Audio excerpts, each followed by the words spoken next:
Taking a bleak look at the West's vision for Syria, terrorist-controlled areas are scenes of sectarian brutality, fear, kidnappings, mass murder, collective punishment, and pillaging.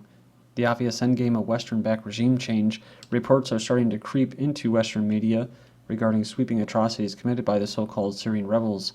Areas held by the terrorists have become bleak landscapes, says here, both literally and socio-economically, with sectarian extremists running the vast majority of civilians from town and leaving whoever remains in perpetual fear for their lives and utter despair for their futures. I've mentioned this before about how you can see all the before and after pictures and see what they've done to this country. I'll read this first paragraph and then I'll move on. It says, "We were first told that the so-called rebels were fighting for democracy. As the West began to acknowledge that the rebels were in fact sectarian extremists, the narrative shifted to simply fighting to oust Assad, or regime change. However, entire battles have been fought not between the Western-backed terrorists and the Syrian army, but rather between the terrorists and local tribes, Kurdish militias, and virtually anyone who attempts to oppose the invading militants, many of whom are foreigners." Assad says fighters from 23 foreign nationalities or nations are fighting in Syria now. Assad expresses resentment of Lebanon's disassociation policy, considering that a party cannot disassociate itself if it is in the ring of fire, and the fire is approaching it. Goes on, it says, Assad wondered, "I don't get it. What does this policy mean exactly? Does it mean that Lebanon will move from its current location to Africa? And when the Syrian crisis ends, it would return to its normal location?" He stressed the significance of this pan-Arabism sect which we derive our power from. It is a reference in national affairs and has a great effect in this field. So I guess Assad pointed out that after several incidents, they tried to involve it in a sectarian struggle and transform it into a militia. However, Lebanon would only reach stability if the Arabism and nationalism of this dear sect was corroborated. He stressed that Syria is not being dragged to sectarianism. The Syrian society has rather become more cooperative, ideological, and national in confronting the challenges of this crisis.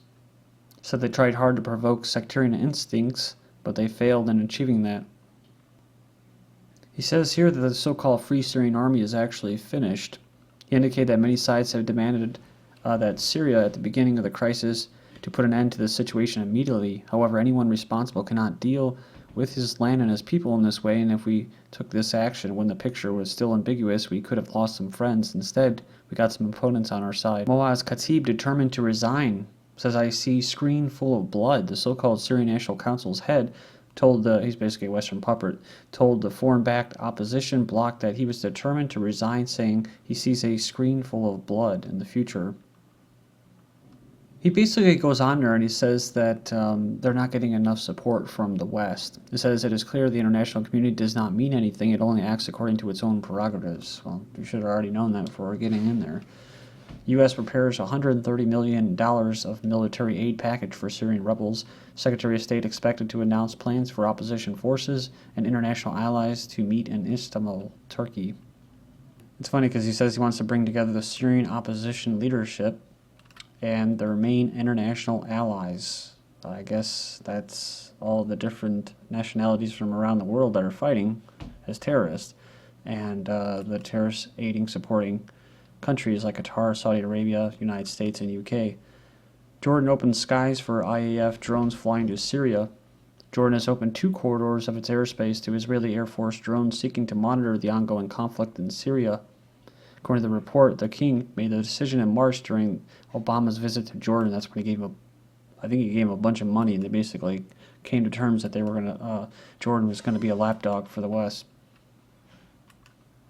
Goes on there, says the unmanned vehicles are carrying out surveillance, but they are also armed and therefore can hit targets anywhere in Syria. We already know that Israel has done that already. Russia warns EU against lifting arms ban on Syria militants. Not very surprising, but Lavrov warned the European Union against lifting an embargo on weapons supply to foreign-backed militants in Syria. So it's interesting because Russia, along with China and other countries, were basically opposed to this arms treaty, right? Arms trade treaty. But it was passed. And the main reason for them, mostly Russia and North Korea, voted against it was because it was basically a one-sided agreement where the West can fund these terrorists for regime change. And of course, they have their own concerted their own concerns about this because it could be used against Russia to support terrorists such as the Chechens, like they do, to create and foment unrest and regime change. So they claim the accord might be used to restrict their access to international weapons market even further. Syria, which is in the midst of basically the invasion by terrorists, is a good example. So Russia wanted the document to ban the supply of arms to non-state actors such as rebels in the recent Arab uprisings. Russia censors EU over decision to ease Syria oil embargo. So they're doing everything out of desperation, I think, as far as the West.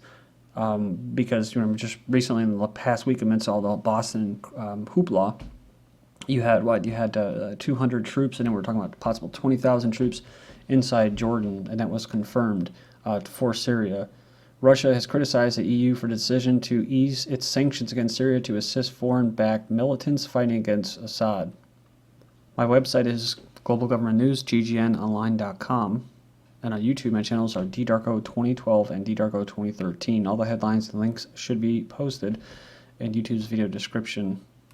All right, next up, 60 Minutes Twitter feed hacked as 48 Hours airs marathon special. It says the official Twitter account of the CBS show 60 Minutes was hacked late Saturday night and suspended for the second time in less than 24 hours, this time by someone posting sympathetic tweets for the Syrian government. It says here, and they were opposing U.S. involvement there. It says both accounts were sold down Sunday, but they confirmed earlier attack.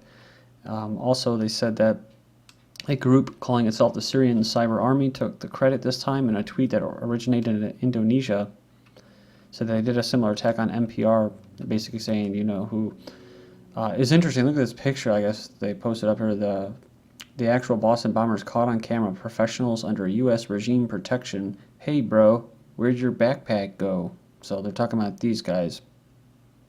One tweet showed a Photoshop version of the president morphed into Alfred Newman with the quote, "We don't negotiate with terrorists because we are the terrorists." Did a little segue here. Contractors at Boston Marathon stood near bomb and left before detonation. Seen across the street after a blast, talking with FBI's bomb squad. Who were they? And what were they and the FBI doing? So appears to be private contractors wearing unmarked matching uniforms operating in unmarked SUVs. The contractor types had moved away from the bomb's location before it detonated. It could be seen just across the street using communication equipment and waiting for similar dress and equipment individuals to show up after the blast. So there you go. And there's one of them right there. Syrian rebels, 500 dead in Damascus suburb offensive. The week-long offensive has rebel factions crying massacre. Yesterday, the pro-rebel Syrian Observatory for Human Rights estimated 80 people were killed in a 5-day Syrian military offensive against the Damascus suburb. Goes on here and it says some claim 250. So today, this Syrian Observatory for Human Rights revised their figures, saying that they can confirm that 109 were killed, but then going on to say that they figure the actual death is around 500, making this one of the deadliest incidents of the, quote, civil war. So, like we said, you can't call it really a civil war, even though this website is, quote, anti-war. They're still going to refer to it as a civil war, but, just going over everything we've gone over, it's what? It's foreign invaders, and it's sovereign Syrian people basically fighting foreigners. So it's not really a civil war. They wanted to strike a civil war, a sectarian war, but they didn't get it. Other rebel factions echoed the estimate, basically terming the offensive a crime against humanity. So never mind those guys that got shot at basically execution style that were found on the side of the river. The massacre, it was basically a massacre, and it happened twice. Once in January, and then one again in February or beginning of March. So completely under the radar. West didn't say anything about crimes against humanity or blowing up churches and stuff. Or the chemical attack, right? The big chemical attack that they carried out and killed a bunch of civilians. So, but we know what? The Syrian Human Rights Front is a EU-funded fraud. We've already gone over this. New York Times admits the fraudulent Syrian human rights group is UK-based, a one-man band funded by EU and other European countries. April 21st, we have in Syria kidnappings on the rise as lawlessness spreads. Kidnappings of ordinary Syrians are rising at an alarming rate, a stark sign of the spreading lawlessness in the country after 2 years of war. It says the Syrian opposition and government security forces have been accused of abducting people for sectarian or political motives. People are taken just for the money to release them. Well, then we know what? We know all's fair in love and war. Syrian rebels try kidnapping to fundraise the revolution. Again, these are SAS guys probably inside Syria, white dudes, you know, private contractors as well. But yeah, these rebels are taking advantage of the growing number of kidnappings in Syria to fund their own military operations, their terrorist operations, or they call it funds for the revolution. But the Turkish government is also, military is also involved in kidnappings and abductions and for ransoms, you know, demolishing and stealing ancient artifacts. The rebels take it and sell it. Syrian militants kidnapped two archbishops. Two Orthodox archbishops have been kidnapped by the foreign-sponsored militants in Syria and the northern governorate of Aleppo. Qaradawi thinks Nasra al-Nasra front has done well. The Qatari-based cleric said extremist group fighting the Syrian government, al-Nasra front, has done well, urging the front to abandon a pledge of allegiance to al-Qaeda. Earlier this month, the extremist group pledged allegiance to al-Qaeda leader. The union urged al-Nasra front to leave the issue of rule in the state in Syria until after the liberation, when the people can freely choose an Islamic system or any other system of rule.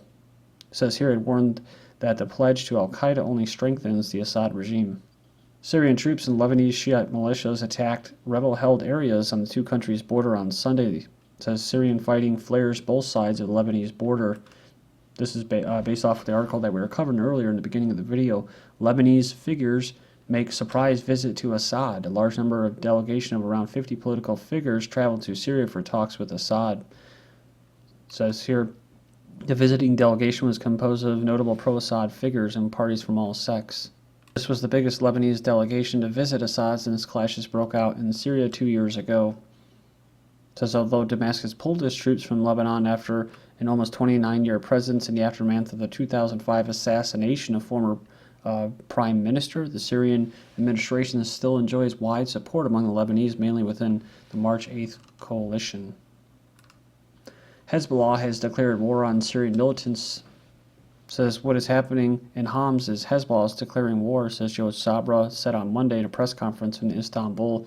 Hezbollah fighters have crossed the border into Syrian towns and cities. So they've been accused. They accuse Lebanon's Islamic resistance movement Hezbollah of declaring war on militants in the Arab country.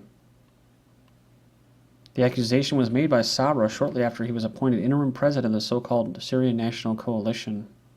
So he basically took over after this Moaz Khatib stepped down. Syrian army drops U.S.-made balloon near Idlib. So get this. Look at that little high-altitude airship. Although it doesn't look that high altitude. It's probably just smaller, more mobile one. It says Syrian army shot down a balloon carrying U.S.-made spying devices over the northwestern province of Idlib. The balloon was shot by Syrian army in the town of Marat al-Numan, and it says here in the countryside near the Turkish border. It was carrying spying devices, including cameras, adding that the devices were equipped with modern technology, I guess. But, you know, it could be Israeli, who knows.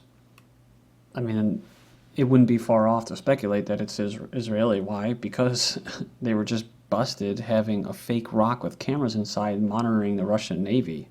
So then we have Al-Manar camera shoots Syrian army progress. The Syrian army continued its progress in Qasir countryside on Monday, seizing control over its strategic positions. Recently, the Syrian army has retrieved the town of Abel, which connects the city of Homs, along with seizing control over tunnels that connect the Lebanese borders with the Qasir region and reaching the Damascus-Homs International Highway. So you can check that out. That video. Kerry pushes Turkey-Israel rapprochement. U.S. Secretary of State Kerry on Sunday urged Turkey to speed up and cement an American brokered rapprochement with Israel as he explored with Palestinian officials new ways to relaunch Mideast peace efforts. So they're kind of playing off the false notion that somehow Erdogan is at odds with the Zionists in Israel. Well, the Turkish people might be, but their leaders, they're not. They're just playing the game, kind of like in Jordan. The king.